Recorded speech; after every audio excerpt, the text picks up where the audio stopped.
Now we will discuss about the chemical properties of fatty acids. First property जो हम सबको पता है कि ग्लिसरॉल के साथ ये रिएक्शन करती है. ग्लिसरॉल बेसिकली अल्कोहल है, तो हम कहेंगे अल्कोहल के साथ इसका रिएक्शन होता है जो कि एस्टेरिफिकेशन रिएक्शन कहलाता है, यानी ये एस्टर बना देती है. और ये सिंपल लिपिड्स में हमने यही बात की थी इसके कंपोनेंट्स में कि एक अल्कोहल होती है यानी कि ग्लिसरॉल और दूसरा होता है फैटी एसिड्स. तो first reaction is the esterification with alcohol, जिसको हमने देख लिया है. सेकेंडली सेपोनिफिकेशन, इसको हम आगे देखते हैं कि सेपोनिफिकेशन होती क्या है. अगर हम इसकी बेसिक अंडरस्टैंडिंग के लिए एक सिंपल सी इक्वेशन इसकी मैं लिखती हूँ यहाँ पे. फैटी एसिड की अगर हम बात करें या फैट में लिखूँ तो प्लस स्ट्रॉन्ग अल्कली, और ये अल्कली के लिए ज़रूरी है कि ये स्ट्रॉन्ग ही हो. So strong alkali plus fat produces the sodium salt. अगर हम यहाँ पे अल्कली सोडियम वाली ले रहे हैं, so that produces the sodium salt of fatty acid, यानी कि इसमें जो ये फैटी एसिड है that is converted into salt. अब ये फ़ायदा क्या है सेपोनिफिकेशन का, that is used to determine the chain length of fatty acid. अब ये चेन लेंथ का मेजर कैसे होती है, इसमें हम देखते हैं कि the number of milligram of KOH या फिर कोई और अल्कली जो हम यहाँ पे यूज़ कर रहे हैं, that is required to saponify 1 gram of fat. तो इसके लिहाज से अब जितनी रिक्वायर होती है according to the weight of the fat, उस लिहाज से हमें पता चल जाती है कि चेन लेंथ क्या है. और चेन लेंथ का हमने पहले भी जिक्र किया है कि किस लिहाज से चेन लेंथ की वजह से प्रॉपर्टीज़ अफेक्ट होती हैं. Next property is the formation of detergent. यहाँ सोप फॉर्मेशन थी एक तरह से saponification. Next is the detergent. Detergent हम इससे कैसे बनाते हैं.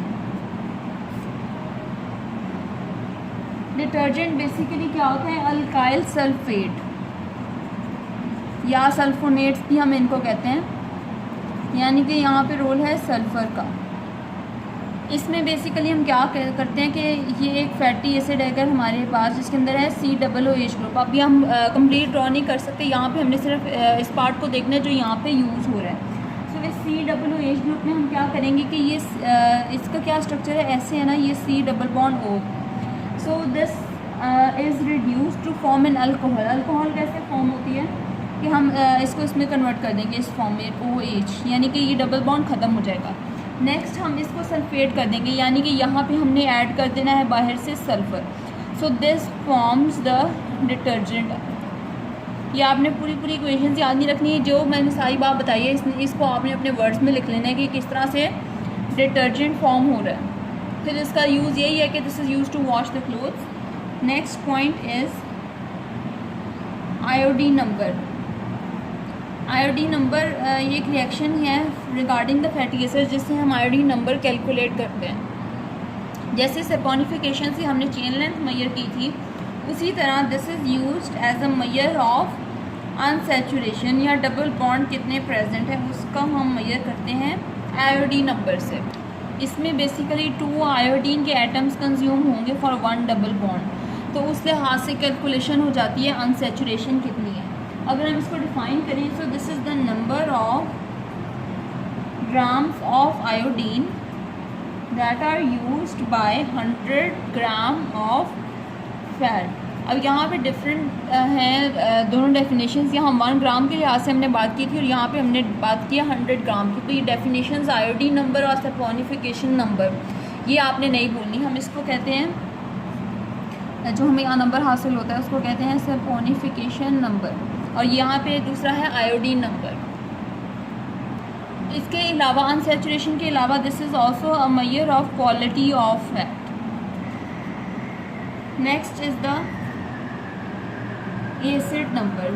ये कुछ इंपॉर्टेंट चीज़ें हैं केमिकल प्रॉपर्टीज़ के लिहाज से. ये आयोडीन नंबर, एसिड नंबर और सेपोनिफिकेशन नंबर ये आपने नहीं भूलना. सो एसिड नंबर क्या होता है, this is use to measure the number of free carboxyl groups that are present. Carboxyl groups ही बेसिकली रिएक्शन में इन्वॉल्व होते हैं, तो उसका हम देखते हैं कि ये कितने फ्री अवेलेबल हैं, that is the acid number. ये कार्बोक्सिल ग्रुप ही बेसिकली एसिडिटी डिटरमिन करता है, तो हमें एसिडिटी का पता चल जाता है कार्बोक्सिल ग्रुप से। तो इसमें हम क्या करते हैं कि फैट के अंदर हम ऐड करते हैं आइसोप्रोपेनॉल प्लस KOH। तो इससे हमें प्लस इसमें हमने एक इंडिकेटर भी डाला हुआ है। तो अब यहाँ पे हम ये रिएक्शन इंपॉर्टेंट नहीं है हमारे लिए, बात ये कि इंडिकेटर जो है ना, जो कि है फेनोफ्थलीन इंडिकेटर, आपने ये यूज़ किया होगा लैब्स में, आपको पता है कि ये पिंक कलर और जो है ट्रांसपेरेंट, इसकी 2 ट्रांजिशंस होती हैं, उस कलर चेंज के लिहाज से हम एसिड नंबर डिटरमिन करते हैं। अगर हम इस एसिड नंबर को डिफ़ाइन करना चाहें तो हम कहेंगे that is the milligram of KOH। यहाँ यूज़ बेसिकली KOH का ही है, यहाँ से पोनिफिकेशन में भी था लेकिन वो चीज़ डिफरेंट है, यूज़ दोनों में KOH का ही है। So number of KOH that is required to neutralise 1 gram of fat. Again यहाँ पे भी 1 ग्राम है। अब जितनी एसिडिटी होगी हम उसको न्यूट्रलाइज करेंगे, और कितना हमें न्यूट्रलाइजेशन करनी पड़ी है उसके अकॉर्डिंग हम एसिड नंबर मेजर कर लेते हैं। सो ये कुछ इंपॉर्टेंट प्रॉपर्टीज़ हैं acid number, iodine number, saponification number. ये बेसिकली हम कह सकते हैं कि ये मेजर है, एक तरह से टाइट्रेशन मेथड है ये, क्योंकि हमने इसी तरह फेनोफ्थलीन इंडिकेटर का यूज़ करके ये सारा कुछ मेजर किया है। So next property is the rancidity, ये हम नेक्स्ट पे डिस्कस करते हैं। रेंसिडिटी की अगर हम बात करें, रेंसिडिटी क्या होती है? Rancidity is the ageing process of unsaturated fatty acids, जो कि अनसैचुरेटेड फैटी एसिड्स ही ज़्यादा रिएक्टिव होते हैं। सो उन्होंने कितनी रिएक्टिविटी कर दिया और कितनी उसमें रेंसिडिटी प्रोड्यूस हो गई है उसको हम ये करते हैं। बेसिकली अनसैचुरेटेड क्यों? क्योंकि इनकी लेस शेल्फ लाइफ होती है, ये ज़्यादा जल्दी ख़राब हो जाते हैं। So when fat is exposed to air, sunlight and moisture, it produces a bad smell, bad taste and color that is due to the peroxidation of fat. So ये peroxidation का ही रिएक्शन है जो कि मुख्तलिफ हमने देखा कि स्टिमुलस की वजह से होता है, यानी कि एयर, सनलाइट या फिर मॉइस्चर, ये तीनों चीज़ें जो हमारी इन्वायरमेंट में प्रेजेंट है। तो उसके अकॉर्डिंग हम अब देख लेते हैं कि अनसैचुरेटेड फैटी एसिड्स जो हैं जल्दी से रेंसिडिटी शो करते हैं। तो हम देख लेते हैं आगे इसकी कुछ टाइप्स है रेंसिडिटी की, ये बहुत इंपॉर्टेंट है, इसको गौर से सुनें।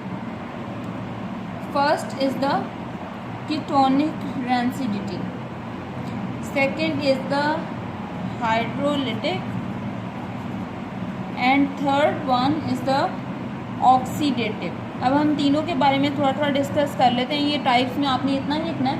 हाइड्रोलिटिक की अगर हम बात करें, हाइड्रोलिटिक में क्या होता है कि contamination of bacteria which produces the enzyme lipases that convert the triacyl glycerol into glycerol and fatty acid. और ये फैटी एसिड ज़्यादातर जो होते हैं ये होते हैं शॉर्ट चेन वाले, जिनकी होती है bad smell. So tag is converted into glycerol plus fatty acid with small chain. Next is the oxidative type. अभी आपने ये याद रखना है कि हाइड्रोलिटिक में था सारा काम बैक्टीरिया का, ऑक्सीडेटिव में क्या होता है कि यूज़ है सारा ऑक्सीजन का। So this is the exposure of fatty acids to oxygen and heat और लाइट, जिसकी वजह से परऑक्सीडेशन हो जाती है, सुपर ऑक्साइड फॉर्म हो जाते हैं, फैट्स में प्रोड्यूस होंगे सुपर ऑक्साइड। है परऑक्सीडेशन ही यहाँ मुख्तलिफ तरह से, यहाँ मुख्तलिफ तरह से। सुपर ऑक्साइड जो फर्दर ब्रेक डाउन हो जाता है into mono aldehyde and dicarboxylic acid. So अब ये इसकी होती है बैड स्मेल, और यहाँ पे फैटी एसिड्स की वजह से थी।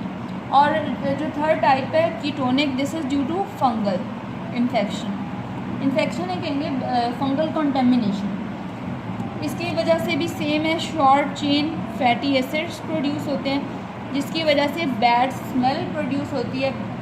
और इसके अलावा कुछ और प्रॉपर्टीज़ हैं वैसे फैटी एसिड्स की अगर हम डिस्कस करें। एक प्रॉपर्टी है हाइड्रोलिसिस। हाइड्रोलिसिस वही है कि conversion of tag into fatty acid plus glycerol. ये कब होगा? जब हम इसमें ऐड करेंगे water in the presence of particular environment वगैरह। इनकी इतनी डिटेल नहीं है, इनको इतना ही देखा। इसके अलावा है एक ऑक्सीडेशन, ये थी डेंसिटी को प्रोड्यूस करने के लिए, और ये है अगर हम नॉर्मल इन्वायरमेंट में इसको खुद से करवा रहे हैं तो ऑक्सीडेशन भी यही है कि इसकी वजह से प्रोड्यूस होती हैं 3 तरह की चीज़ें। एक होती है एपोक्साइड, एक होती है एल्डिहाइड, दूसरी होती है कीटोन। सो ये कुछ प्रॉपर्टीज़ थी about the fatty acids. So keep watching and subscribe. We will discuss the next in the next part.